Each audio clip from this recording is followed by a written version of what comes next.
Hi, in today's video I will be talking about relative clauses.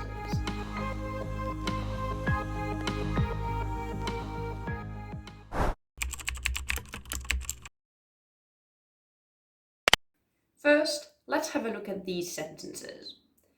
She was waiting for me in the restaurant. The restaurant was pretty crowded.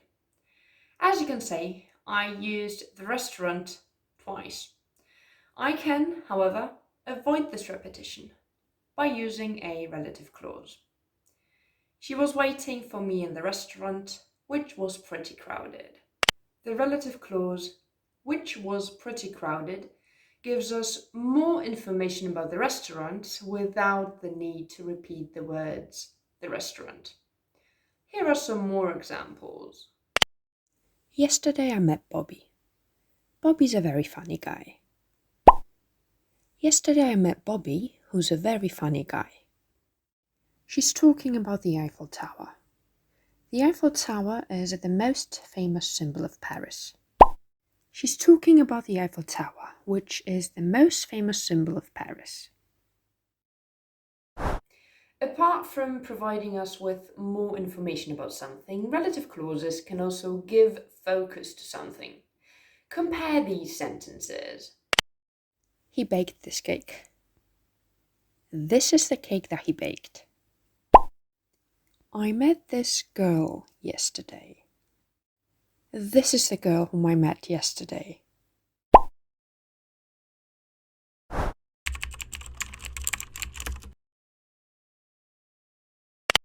By this point, you've probably noticed that we use relative pronouns such as that, who, or which to introduce relative clauses. For example, This is the present that I got for her.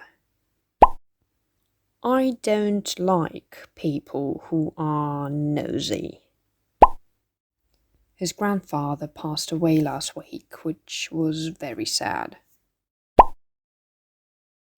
in some cases we can leave out the relative pronoun, but I will talk about it later.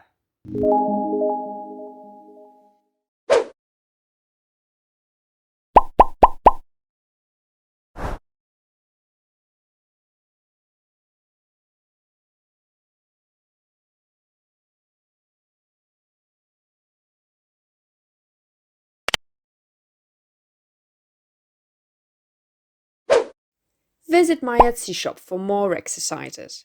Link in description.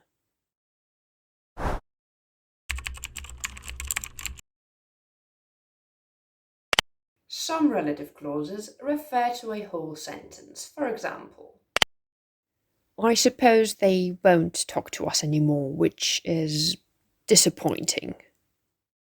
Here, the relative clause, which is disappointing, refers to the sentence, I suppose they won't talk to us anymore. the other type of relative clause refers to a noun or a noun phrase. For example, I'm sorry, but those shoes that you bought are horrible.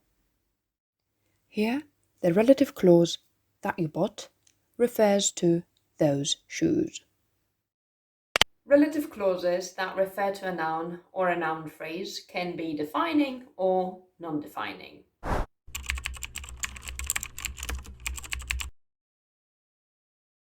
As I've already mentioned, relative clauses give us more information about something. In the case of defining relative clauses, this information is essential.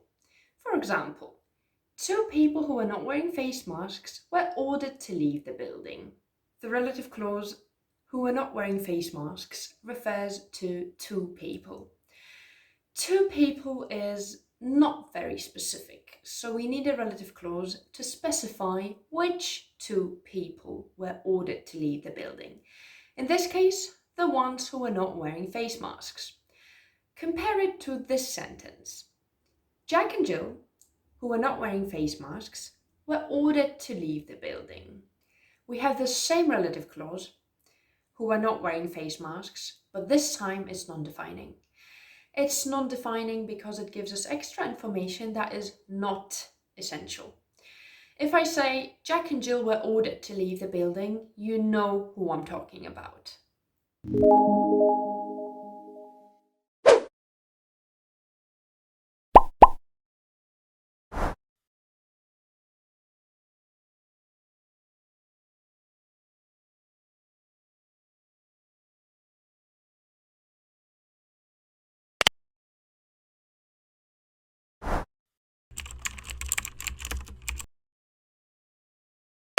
As you already know, defining relative clauses give us essential information about something.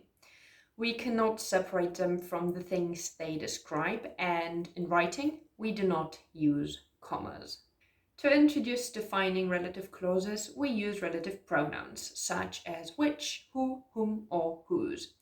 For example, he told me a story which I will never forget. It is also quite common to use that instead of which, who, or whom, especially in spoken English. For example, he told me a story that I will never forget. In defining relative clauses, it is possible to leave out the relative pronoun, but only when it defines the object of the verb. In the sentence, he told me a story that I will never forget, the relative pronoun that refers to a story. A story is the object of the verb forget. So in this case, that is optional. He told me a story I will never forget. Compare it to this sentence. The dog that bit me was very big. Here, the relative pronoun that refers to the dog. The dog is the subject, which means that the relative pronoun that is not optional. We have to use it. The sentence, the dog bit me was very big, is incorrect.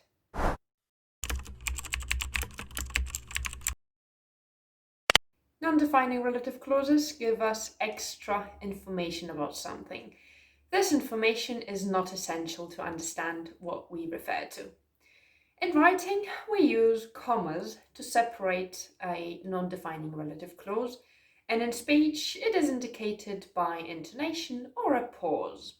To introduce non-defining relative clauses, we always use relative pronouns such as which, who, whom, or whose, but we never use that. Compare these sentences. My new neighbour, whom I met last night, is incredibly friendly. My new neighbour that I met last night is incredibly friendly.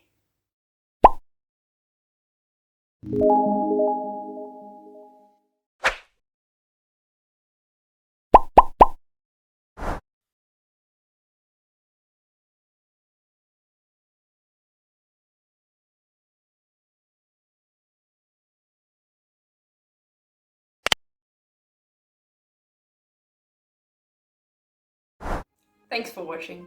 Give this video a like if you enjoyed it, and subscribe to my channel to be up to date with my English lessons. Have a great day, and I'll see you next time. Bye!